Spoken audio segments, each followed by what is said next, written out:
जब दो लोगों को एक दूसरे से प्यार होता है और वे इसे लेकर गंभीर होते हैं तो शादी के बारे में सोचते ही हैं। मैं उन लोगों में से थी जिसके बारे में लोग अक्सर सुना करते थे, ऐसी लड़की है जिसने अपने माता पिता की बात नहीं मानी और अपनी पसंद के लड़के से शादी कर ली, लेकिन रिश्ता नहीं चला पाई और तलाक ले लिया। ये बुरा सपना मेरे लिए हकीकत था।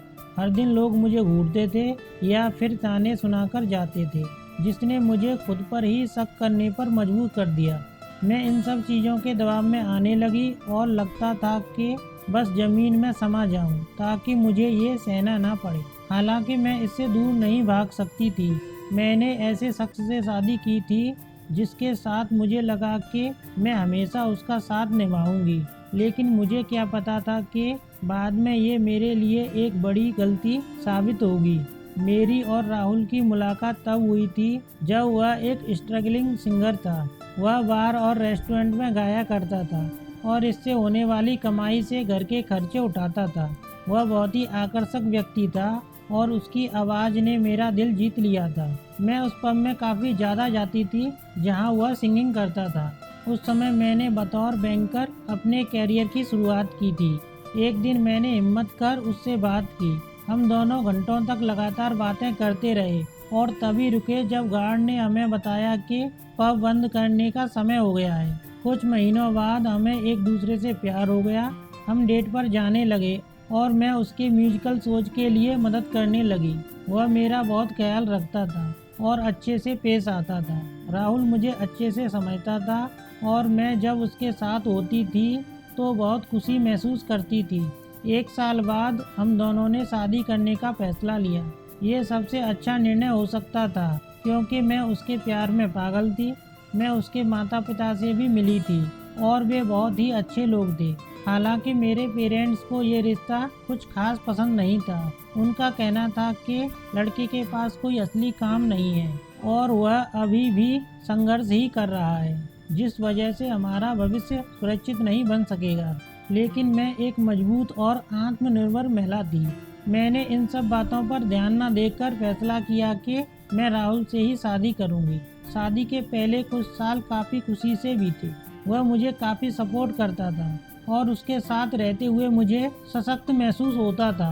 भले ही वह घर के लिए बचत करने में ज़्यादा पैसे नहीं दे पाता था, लेकिन वह इस कमी को पूरा करने के लिए मेरी गैर मौजूदगी में घर के सारे काम संभालता था। हालांकि कई महीने और साल बीत जाने के बाद भी राहुल अपने लिए कोई फिक्स जॉब ढूंढने में सफल नहीं हो सका और भविष्य को लेकर भी उसकी कोई मजबूत योजना नहीं थी। शादी के 2-3 साल बीत जाने पर वह अपने खर्चों को लेकर मेरे ऊपर काफ़ी ज़्यादा निर्भर होने लगा। घर का पूरा खर्चा और जिम्मेदारी अकेले उठाना मुझे थका रहा था। इसके बावजूद हम ठीक ठाक जिंदगी जी रहे थे।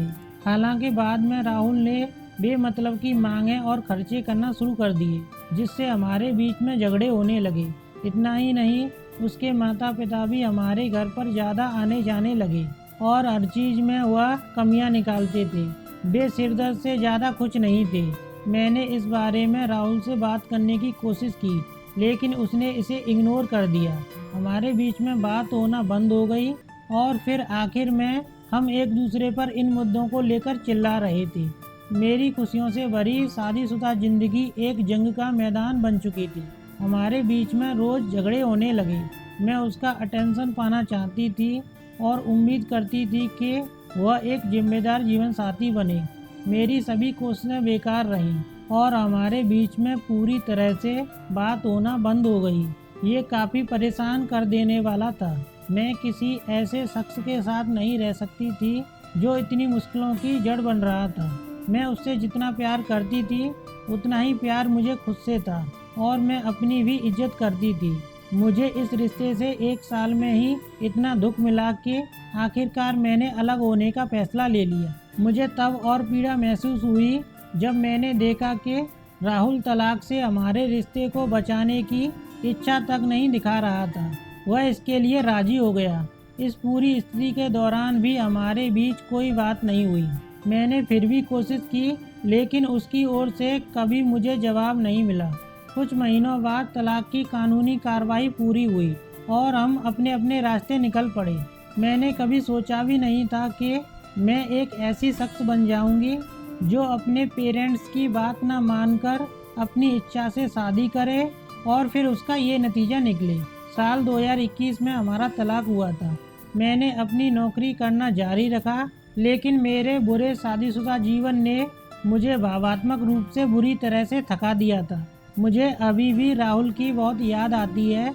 आखिर भले ही मैंने खुद को चुनने का फैसला किया, पर यह भी सच है कि मुझे उससे बहुत प्यार था। मैं उसके व्यक्तित्व और आवाज़ की ओर आकर्षित हुई थी। इसे भूल पाना आसान नहीं। मैं इस तरह महसूस करने पर खुद से नफरत भी करती हूँ, लेकिन जब भी हमारी शादी के खुशी के पल मेरी नज़रों के सामने आते हैं तो उसके लिए मैं तड़प उठती हूँ। कई बार मैं सोचती हूँ कि क्या मैंने तलाक लेकर सही किया। हम दोनों के बीच में किसी तरह का संपर्क नहीं है। मेरे पेरेंट्स मेरी दूसरी शादी के बारे में सोच रहे हैं, पर मैं सोचती हूँ कि क्या मैं फिर से ऐसा प्यार किसी और से कर सकूँगी। कहानी पसंद आए तो वीडियो को लाइक करें और हमारे चैनल को सब्सक्राइब करें।